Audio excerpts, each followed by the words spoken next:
Hey everybody, welcome back. It is Tiki month. I'm Caribbean Andy, and today we're gonna make a Singapore sling. Let's get right into it. A sling glass would be ideal. That would be basically this with a foot at the bottom. We're just gonna use a Collins glass today. It works just as well. And unlike all of our other Tiki drinks, or most, this is not rum based, it's gin based. We're gonna do 1.5 ounces of Bombay Sapphire. Any London dry gin will do. 1/2 ounce of cherry herring,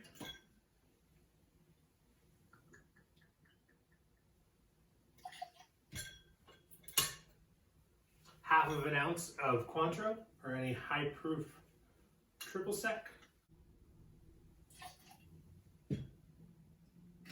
1/4 ounce of Benedictine,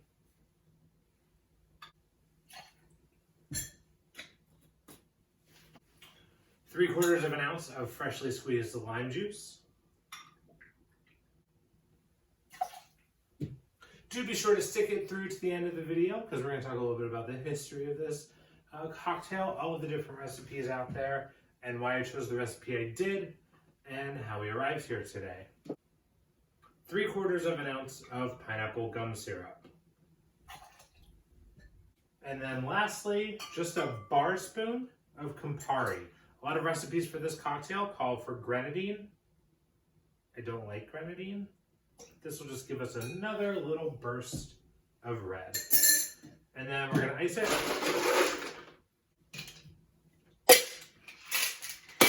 Regular shake.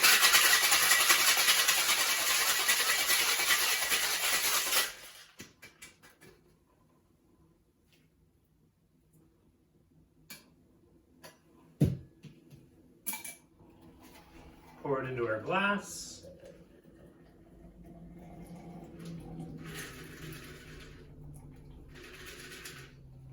Just make sure we get all of the liquid in. And then we can go ahead and fill with our ice from the tin. A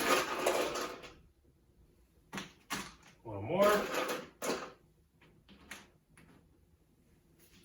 We'll do just a dash or two for the Angostura bitters on top. I think that was 3.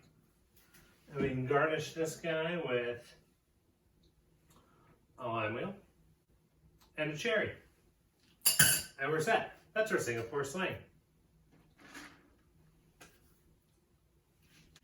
Okay, so Singapore sling. We don't know the exact original recipe. There's a lot of theories out there. If you look it up, there's a lot of recipes out there.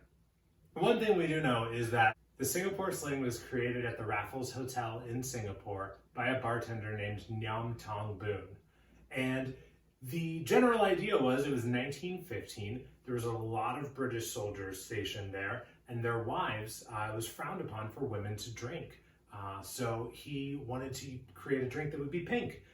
And the Singapore sling was born. So it didn't look like women were drinking alcohol. Now, as far as, oh my God, I just realized I haven't tried it yet. This is so good.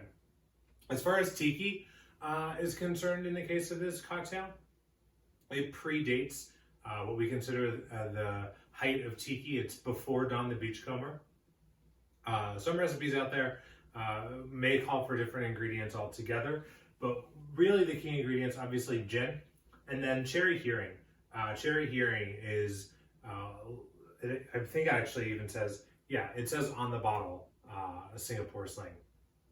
Cherry herring is noted, there's notes from 1915 talking about cherry herring being used to make pink drinks for pale people. The recipe that I use today is loosely based off of a recipe that was given to us all by Dale DeGroff, living legend of the modern cocktail world. And he got that recipe directly from the Raffles Hotel. A couple of things that I did to change it up. Obviously, I used pineapple gum syrup instead of fresh pineapple juice because fuck juicing pineapple. And then rather than grenadine, I think because we have the cherry herring and we have the sweetness from the pineapple gum, we don't really need another syrup going in there, but I did want a little bright red, so that's why we included Campari. It really is a delicious cocktail.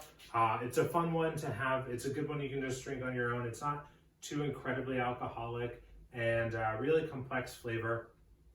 And it looks so nice too. So you should try and make this at home. It's delicious. And go ahead while you're here, like the video for me, please.